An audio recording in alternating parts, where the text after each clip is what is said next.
Dear friends, I hope you all are well and keeping safe. My name is Shantanu Barua, and today I bring to you three crucial facts which, though didn't happen in any tandem or didn't have any relation to each other, but had a great bearing on Indian independence. All of these I have read from the book Freedom at Midnight, written by Larry Collins and Dominic Lapierre, a historical non-fiction book, and I do hope you like what you hear today. First, we're going to talk about why Indian independence, separation from British, was such a difficult and arduous task. Second, we are going to talk about the first draft plan, which was written by Lord Mountbatten about India's separation and partition, why it miserably failed. Third, I'm going to talk about when the final plan was presented by Lord Mountbatten to Indian Congress and Muslim League leaders, how they accepted it and what happened thereafter. I'm also going to have a retrospection on some of my viewpoint. So let's begin and take the journey forward. Let's first talk about the partition, why the partition was so difficult.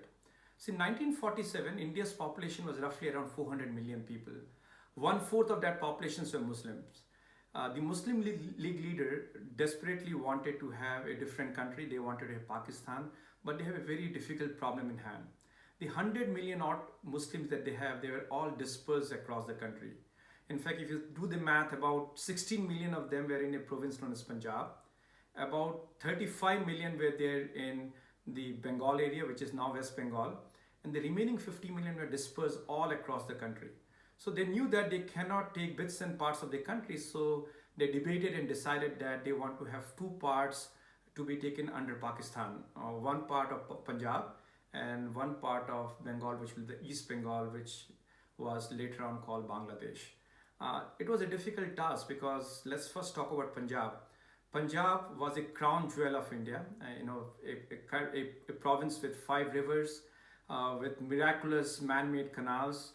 It was the granary of India, connected throughout the India by railroads, and all of the grains and the crops it produced is to disperse all across India, feeding the 400 million odd population. Majority of that was contributed by Punjab. Punjab, though were divided by tradition, as I said, there are about 16 million Muslims, about 15 million Hindus, about 5 million Sikhs, but they were all glued together by the language Punjabi. They all is to speak that and is to relish that. Now, segregating and separating Punjab was an arduous task. How do you do that? Which part of Punjab will go where? How will the people who are spread across the province, how they'll be divided, how the rivers will be divided, how the man-made canals will be divided, the railroads which are crisscrossing the province, and all across India, how they'll be divided. It was a very difficult job to be done beyond the emotions of people that were attached to the province. Now, if you go to Bengal, Bengal had a different problem altogether. Bengal has two parts, east and the west. East part was mostly Muslim dominated, about 35 million Muslim, and the west was about 30 million Muslim. If you combine the population at that time, it was as big as Great Britain and Ireland population put together. Now, the west part is where Calcutta was, where the Hindu population was, where the most of the mills and factories were. So the money-making part was the west. So if you segregate by only the virtue of where the population of Muslim were there, East Pakistan will be in poverty all the time. That's another problem they had. Moreover, if you see the crops as well, East Pakistan used to grow jute, and those jute, again, the factories to manufacture the end product were in Calcutta. Calcutta also happened to be the second capital of Great Britain after London, so it was a very commercially important port as well. So there will be a lot of debate and a lot of argument in terms of who should have Calcutta. And beyond that, if you look at Pakistan, even if they want to have both the different zones, they're segregated and by about 970 miles, an aberration of a different kind. In fact, at that time, with a 4-engine plane, it used to take 4 hours to fly from Pakistan to East Pakistan, the West Pakistan to East Pakistan. So it's a big deal. And then on top of it, the 50 million Muslim, which were all over the country, they have to decide where they want to go, leaving everything behind, because none of the land that they occupied can go to Pakistan. So they leave everything behind, and they have to decide if they're going to Pakistan, either to west or east. They have to leave all of those behind. So that was the first difficulty. That never ended there. Then on top of it, the Hindus and Muslims were fighting. There were riots. They were not seeing eye to eye. Now, there was another very important aspect of India. So, if you do not know, at that time, one third of Indian land were actually owned by kings and princes. There were about 565 kings and princes ruling one third of the land and ruling about one fourth of the population of India. Although there are 565, as I said, kings, only a handful of them were powerful. In fact, if you go by the number, about 140 provinces were strong, and out of those 140, five were really, really strong, which were, I think, Kashmir, Mysore, Hyderabad, Gwalior, and Baroda. Those kings and provinces are very strong. They were highly respected by British as well, and in their own terms, they got the 21 gun salute order. So whenever anyone visit them from the viceroy or from the British government, they have the right to give a salute of 21 guns. Rest did not have. Some have 19, some have 17, some have 13, some have 11, and beyond that, the smaller province didn't, or smaller province which are ruled by the prince, didn't have any kind of such provisions. So the voice was mostly about the top five, I would say, the provinces which were ruled by nizams and kings, or by the remaining, I would say, 135 one, which have some voice based upon how they were regarded within the British Empire.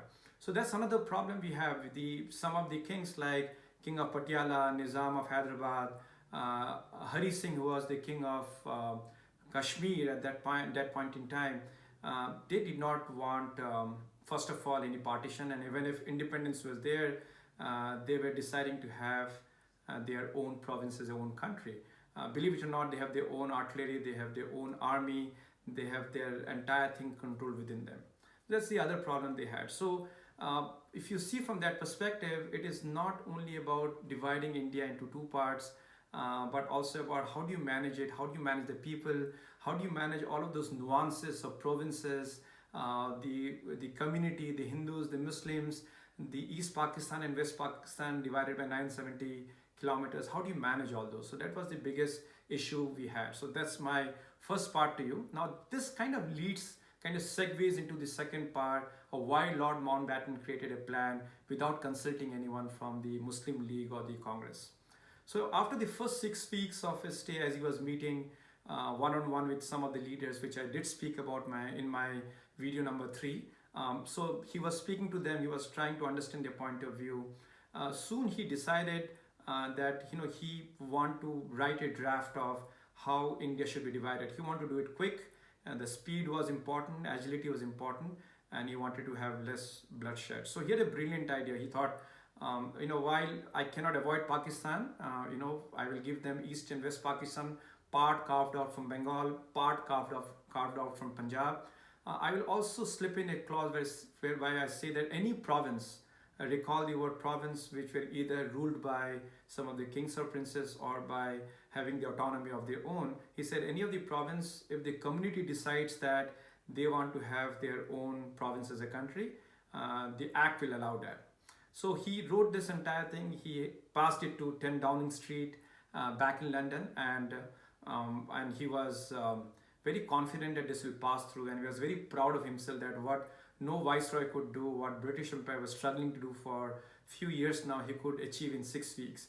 After he sent the entire thing, he was in Shimla at that point in time, the summer capital of the viceroy, month of May 1947.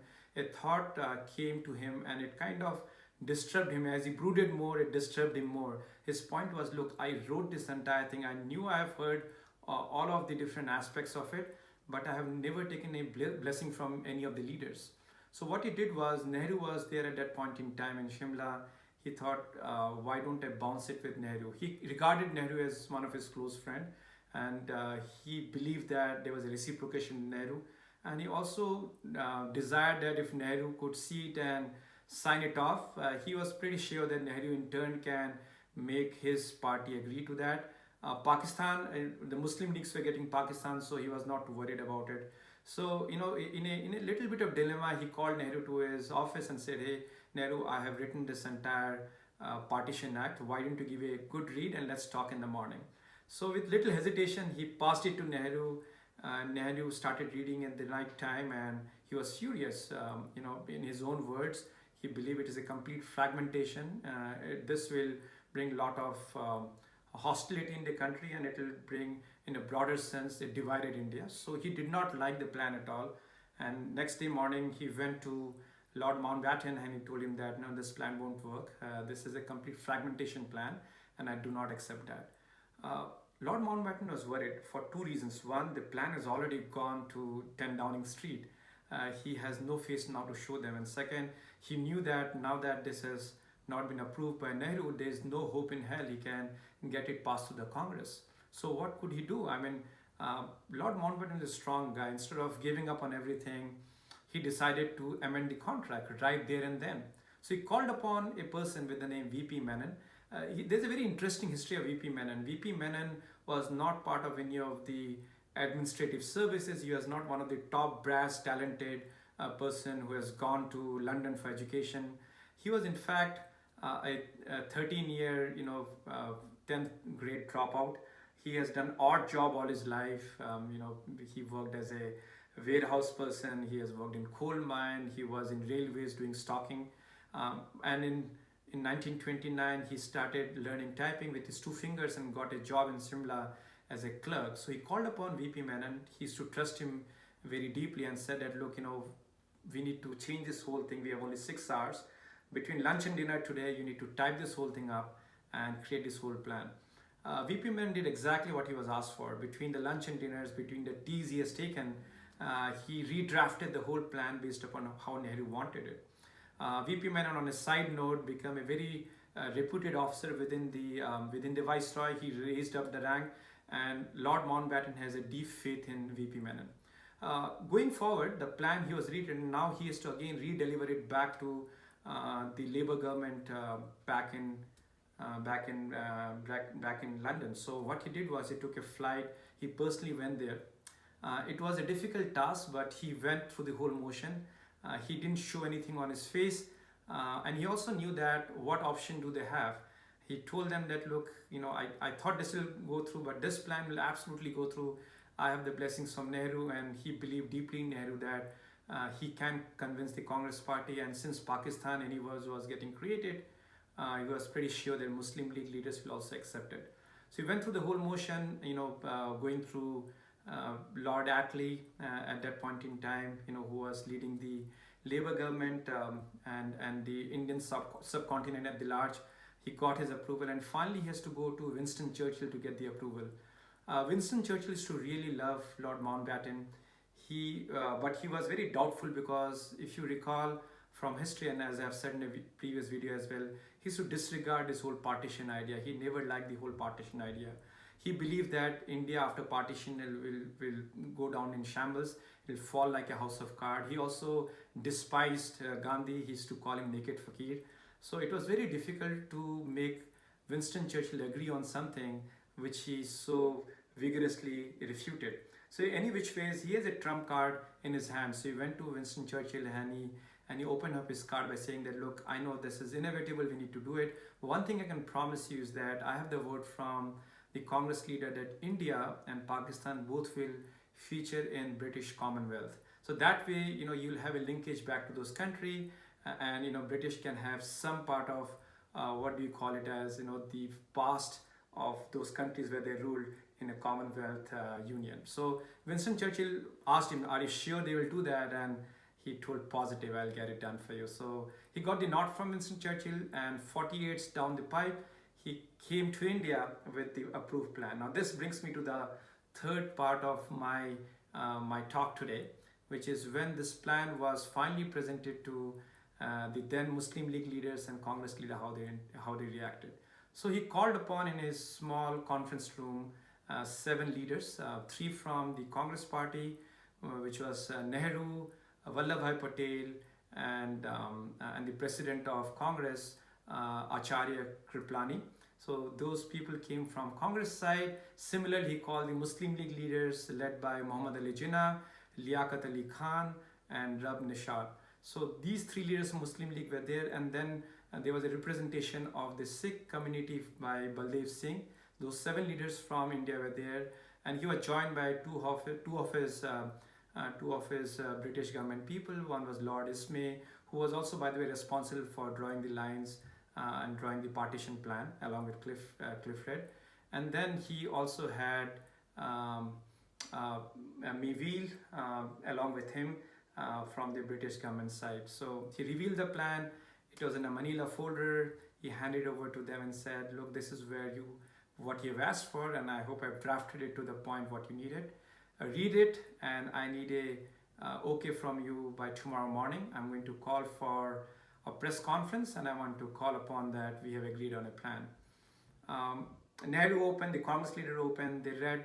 Obviously, the partition was not a great news, but they knew it was inevitable. They accepted it, and they said, yeah, the plan looks good. When it came to Baldev Singh, who was representing the Sikh community, the 5 million odd Sikh community that he was representing, he was also okay with the plan. And then he turned to Jinnah, and Jinnah was having a poker face. He was not giving anything away. So upon insistence, Jinnah said, look, I need about a week's time. I need to talk to my party members and come to a common consensus. Lord Mountbatten was furious. He said, look, I gave you what you wanted, and I'm giving you East Pakistan, West Pakistan, exactly what you wanted. Now, what is the problem with you? And he kept saying that, but Jinnah was giving it back by saying, I need that week time. I need to discuss with my team. He said, I do not have a week. And then when it was going nowhere, Lord Mountbatten finally made a point by saying, look, regardless of what you say, I'm going to call for a press conference tomorrow. I'm going to announce that Congress have accepted, and I'm going to say that I had a very long chat with my dear friend Jinnah, and I will say that he has wholeheartedly accepted it. I'm going to look towards you. You don't have to say yes or a no. All you have to do is nod your head, and that will be more than enough for me. If you do not, please remember that I will throw this whole thing up. Your independent Pakistan will always remain as a dream. He didn't respond. Jinnah didn't respond. They departed. Exactly next day morning, he went ahead by the plan of what he said. He told the entire, told the entire community that plan has been agreed upon. Congress has agreed, and he looked at Jinnah and said that we had a long chat. Jinnah has agreed to, and he looked toward Jinnah. Jinnah took 2 minutes without any reaction. It was the longest 2 minutes for Lord Mountbatten. After 2 minutes, he did a half head shake, and that was taken as a yes, and they moved forward with the plan. There was one point which is very crucial before I end this conversation, which was, where was Mahatma Gandhi? Mahatma Gandhi was not in the room, but Lord Mountbatten knew that no matter whosoever said yes, if Gandhi does not agree to the plan, he has the voice of the community. If he goes and talks to his people by saying he vehemently disagrees with the plan, his entire plan will come down crumbling like house of cards. So he called upon Gandhi next day at 12:30 in the midday. He wanted to meet him. Gandhi came. Gandhi was very disheartened. He came. It was a Monday, and Monday Gandhi used to, remain quiet. It was something he was following from years, and he didn't break it for any reason. He just wrote a note on the paper saying that I have a lot to talk, but I'll talk sometime later. Thereafter, he had a conference with his team, with his people, where in his speech he didn't say anything. He remained quiet on this whole episode. This is go down in the history. A lot of people question why Mahatma Gandhi remained quiet, but that kind of brings me to the end of the third part of my presentation. Before I end this, I want to give some retrospection, three retrospection. Why Mahatma Gandhi did not speak. Mahatma Gandhi, towards the end of his life, he felt very dejected. He felt that all the disciples he had, the leaders he has nurtured and made them grow, they have gone against him, which include Nehru and Vallabhbhai Patel. He felt that they were not by his side, they were not talking his words, and he knew deep in his heart that even if he go and stand against the partition, that will be absolutely opposed by Nehru and Patel. So one, he was very, very disheartened on that. Second, he was very disheartened because there are a lot of riots already going on. He believed in non-violence, and despite his teaching, despite how he brought all the 400 million people together, he saw that all of those teaching has gone like a whiff. People are fighting, they are bloodthirsty, Hindus and Muslims are fighting, and that put him really down. And down under, he also had a fear that if he goes and opposes the entire partition plan, there may be more fights. People may fight again on the street, and maybe because of that he did not voice out. A, maybe he was dejected. B, he was taken. He felt that he was just there Congress for the namesake. And third, he feared that the entire rage was so strong that if he goes against the whole ruling of partition, there may be fight. So that's one part of the story. At least I felt strongly about it. There are different views and version to it, but that's what I felt. The second part I want to talk about is the whole partition episode. It was very single-mindedly driven by Jinnah. In fact, that was the strongest voice he had. Not many knew, including Lord Mountbatten and some of the Congress leaders, that Jinnah was dying. His chest was completely gone. He was a chain smoker, and his doctor, Dr. Patel, has given him only 6 months that he can survive. No one knew this. It was kept like a top secret, and even the Britishers didn't know it. The only two people who knew it was his own sister, whom he has deep faith in, Fatima, and Dr. Patel, and it was kept like a top secret. In retrospectively, if Mountbatten would have known that there's only 6 months he has to wait because this person is not going to live beyond that, probably there would not be any partition. In fact, Lord Mountbatten, post the partition back in the days in 60s, he made a comment that, look, if I would have been aware, I could have waited, because no one has as strong a voice as Jinnah, and it was his dream. So if Jinnah would have gone, the other leaders would have fallen in place.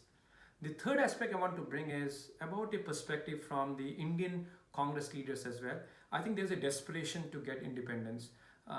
All were getting old. Vallabhbhai Patel was in 70s, Nehru was getting old. They wanted to taste their freedom, and maybe there's certain steps they've taken in haste.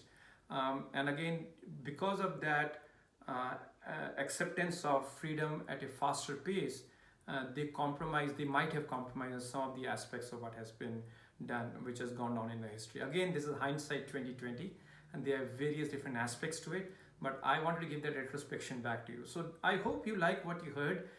Thank you again for all your comments. Please do give me a comment on what do you think about it. Bad, good, ugly, otherwise. Provide me your critic. If certain things are not going, or if there is a fact you want to state in a different way, please do so. I will look forward to hearing from you, and thank you again for lending your ears. Thank you. Take care. Bye now.